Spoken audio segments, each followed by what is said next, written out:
Hi నమస్తే, నా పేరు Prithviraj and you're watching TG Telugu గలం. Don't forget to subscribe.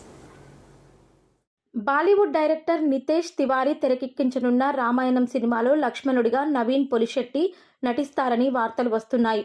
Movie team అతనితో చర్చలు జరుపుతోంది. లుక్ టెస్ట్ తర్వాత ఈ విషయంపై క్లారిటీ వస్తుందని సమాచారం. కాగా ఈ చిత్రంలో రాముడిగా రణబీర్ కపూర్, సీతాదేవిగా సాయి పల్లవి నటిస్తున్న విషయం తెలిసిందే. రావణుని పాత్రను కన్నడ స్టార్ యష్ పోషించనున్నట్లు తెలుస్తోంది.